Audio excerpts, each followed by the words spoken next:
Hi എല്ലാവർക്കും നമസ്കാരം. Gain knowledge മിഷന്റെ ഒരു പുത്തൻ അധ്യായത്തിലേക്ക് സ്വാഗതം. അപ്പോൾ ഇന്ന് നമ്മൾ നോക്കാൻ പോകുന്നത് 19-20 തീയതികളിലെ കറണ്ട് അഫയേഴ്സ് ആണ്. ഡിസംബർ 19-20 തീയതികളിലെ കറണ്ട് അഫയേഴ്സ് ആണ് ഇന്ന് നമ്മൾ നോക്കാൻ പോകുന്നത്. നമ്മുടെ നവംബർ 1 തീയതി മുതൽ ഇതുവരെയുള്ള കറണ്ട് അഫയേഴ്സുകളെല്ലാം നമ്മുടെ കറണ്ട് അഫയേഴ്സ് 2024 എന്ന് പറയുന്ന ആ ഒരു പ്ലേലിസ്റ്റിൽ അപ്ലോഡ് ചെയ്തിട്ടുണ്ട്. ആദ്യം മുതൽ എല്ലാവരും കണ്ടുവരിക. നമ്മുടെ 2025-26 പരീക്ഷകൾക്ക് വേണ്ടിയിട്ടുള്ള ഒരു തയ്യാറെടുപ്പാണ് നടക്കുക. അപ്പോൾ സിലബസ് അടിസ്ഥാനപ്പെടുത്തിയിട്ടുള്ള കൃത്യമായ കറണ്ട് അഫയേഴ്സുകളാണ് ഓരോ ദിവസത്തെയും ഇതിനകത്ത് അപ്ഡേറ്റ് ചെയ്യുന്നു. ഡെയിലി ഇടാൻ പറ്റുന്നില്ലെങ്കിൽ 2 ദിവസത്തെ 3 ദിവസത്തേക്ക് ചേർത്ത് ഇടുന്നുണ്ട്. കാരണം കുറച്ച് പോയിന്റുകളേ ഉള്ളൂ, 5 മുതൽ 10 പോയിന്റ് വരെ ഓരോന്നിലും വരുന്നുള്ളൂ. ഓക്കെ, അപ്പോൾ നമുക്ക് ഓരോന്നായിട്ട് നോക്കാം. ഇപ്പോൾ ഇന്നത്തെ ഈ ഒരു കറണ്ട് അഫയേഴ്സിലെ ഒരു പ്രധാന കാര്യം വെച്ചാൽ കുറേ പോയിന്റുകൾ നമ്മുടെ പരീക്ഷാ പോയിന്റ് ഓഫ് വ്യൂവിൽ ഇമ്പോർട്ടൻ്റ് ആയിട്ടുള്ളത് വരുന്നുണ്ട്. ഓക്കെ, അപ്പോൾ നിങ്ങൾക്ക് ഇത് കാണുമ്പോൾ മനസ്സിലാവും. നമ്മൾ കലാ, കായിക, സാംസ്കാരിക എല്ലാത്തിലും ഉൾപ്പെടുത്തിയിട്ടുള്ള പ്രധാനപ്പെട്ട പോയിന്റുകളാണ് ഇന്നത്തെ ഈ ഒരു ഡിസംബർ 19-20 തീയതികളിൽ വരുന്നത്. ഓക്കെ, ശരിക്കും 21 തീയതി കൂടെ ചേർക്കാൻ ഉദ്ദേശിച്ചാണ്. പോയിന്റ് കൂടുന്നതുകൊണ്ട് 2 ദിവസത്തെ മാത്രം ചേർത്താണ് ഇതിലിടുന്നത്. ഓക്കെ, അപ്പോൾ എല്ലാവരും നോട്ട് ചെയ്ത് പഠിക്കുക. കൃത്യമായിട്ട് ഓരോ ദിവസത്തെയും കുറിച്ചെടുത്തുകൊണ്ട് പഠിച്ച് ആ ഒരു ട്രാക്കിലേക്ക് വരിക. ഓക്കെ, അപ്പോൾ എന്തായാലും നമുക്ക് നോക്കാം ഡിസംബർ 19-20 തീയതികളിലെ കറണ്ട് അഫയേഴ്സാണ് നമ്മൾ നോക്കുന്നത്.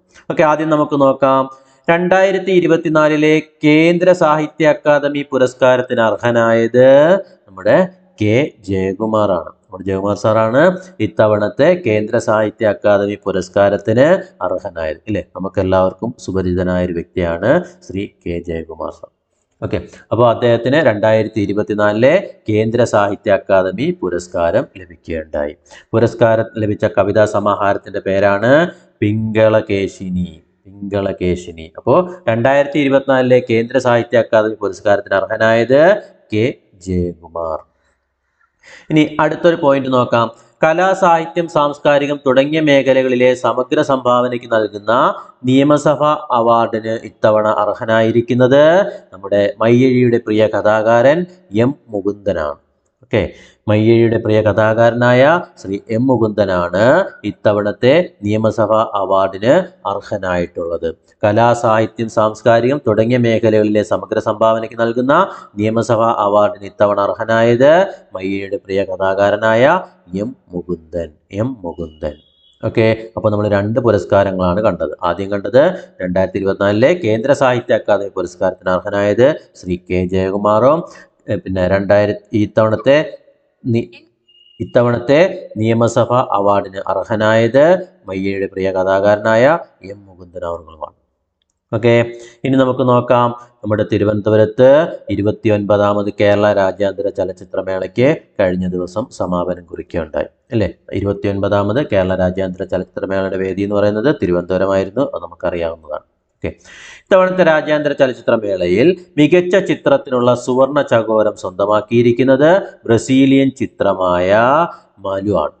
ഓക്കെ, ബ്രസീലിയൻ ചിത്രമായ മലു. സംവിധാനം പെഡ്രോ ഫ്രയറി സംവിധാനം ചെയ്ത ബ്രസീലിയൻ ചിത്രമായ മലുവിനാണ് ഇത്തവണത്തെ മികച്ച ചിത്രത്തിനുള്ള സുവർണ ചകോരം സ്വന്തമാക്കിയിരിക്കുന്നത്. ഓക്കെ, 29ാമത് കേരള രാജ്യാന്തര ചലച്ചിത്രമേളയിൽ മികച്ച ചിത്രത്തിനുള്ള സുവർണ ചകോരം സ്വന്തമാക്കിയിരിക്കുന്നത് മലുവിനാണ്. ഓക്കെ, അത് വേണമെങ്കിൽ മാലു എന്ന് എളുപ്പത്തിൽ പഠിച്ചു വെച്ചാൽ മതി, ഈസി ആയിട്ട് പരീക്ഷയ്ക്ക് കിട്ടും. ഓക്കെ, അപ്പോൾ 29ാമത് കേരള രാജ്യാന്തര ചലച്ചിത്രമേളയിൽ സുവർണ ചകോരം സ്വന്തമാക്കിയിരിക്കുന്ന മികച്ച ചിത്രം ഏതാണ്?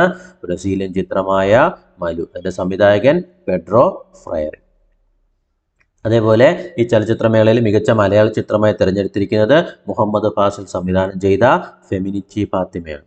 ഓക്കെ, അതുകൊണ്ട് ഒന്ന് നോട്ട് ചെയ്തോളാം. ഫെമിനിച്ചി ഫാത്തിമ, മുഹമ്മദ് ഫാസിൽ സംവിധാനം ചെയ്ത ഫെമിനിച്ചി ഫാത്തിമയാണ് 29ാമത് കേരള രാജ്യാന്തര ചലച്ചിത്രമേളയിൽ മികച്ച മലയാള ചിത്രമായി തിരഞ്ഞെടുത്തിട്ടുള്ളത്.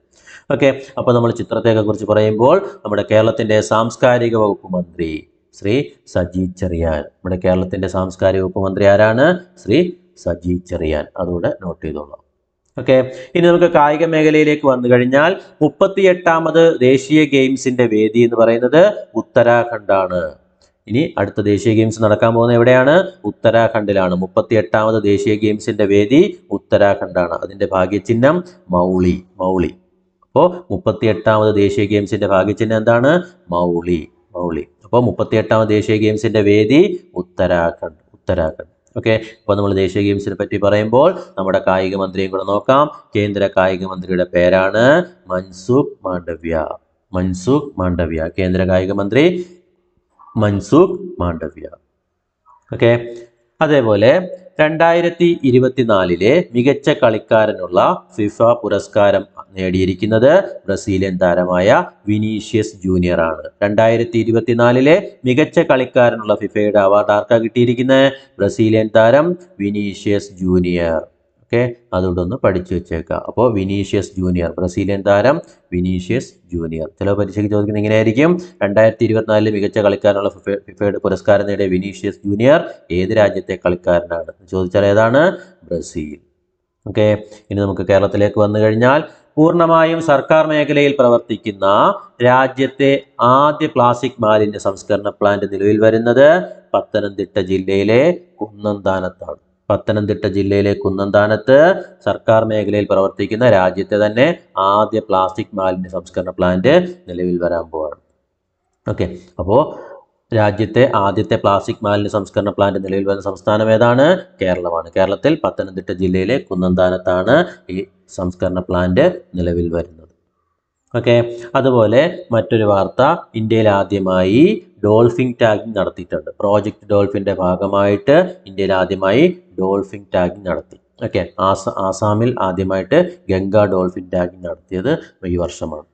ഓക്കെ, ഈ ജീവിവർഗങ്ങളുടെ ആദ്യ ടാഗിംഗ് ആണ് ഇപ്പോൾ നടക്കുന്നത്. ജീവിവർഗങ്ങളിൽ തന്നെ ആദ്യത്തെ ടാഗിംഗ് ആണ് ഇപ്പോൾ നടത്തിയ ഡോൾഫിൻ ടാഗിംഗ് എന്ന് പറയുന്നത്. അപ്പോൾ പ്രോജക്റ്റ് ഡോൾഫിൻ്റെ ഭാഗമായി ഡോൾഫിനുകളെ സംരക്ഷിക്കാൻ വേണ്ടി കൊണ്ടുവന്ന പ്രോജക്റ്റാണ് പ്രോജക്റ്റ് ഡോൾഫിൻ.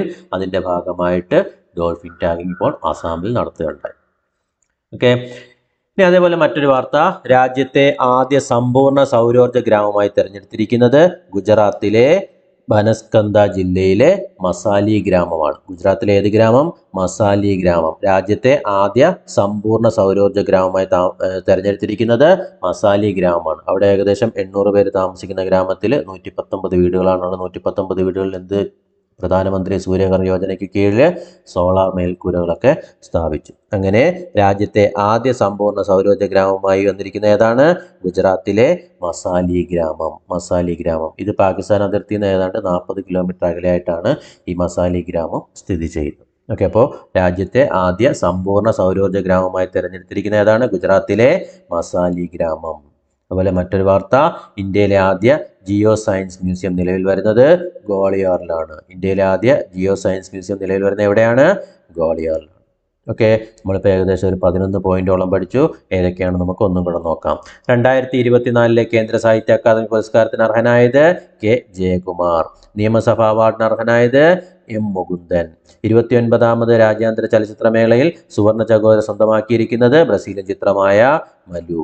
കേരളത്തിന്റെ സാംസ്കാരിക വകുപ്പ് മന്ത്രി സജി ചെറിയാൻ. 38ാമത് ദേശീയ ഗെയിംസിന്റെ വേദി ഉത്തരാഖണ്ഡ്. ഇന്ത്യയുടെ കായിക മന്ത്രി മൻസുഖ് മാണ്ഡവ്യ. മികച്ച കളിക്കാരനുള്ള ഫിഫ പുരസ്കാരം നേടിയത് വിനീഷ്യസ് ജൂനിയർ.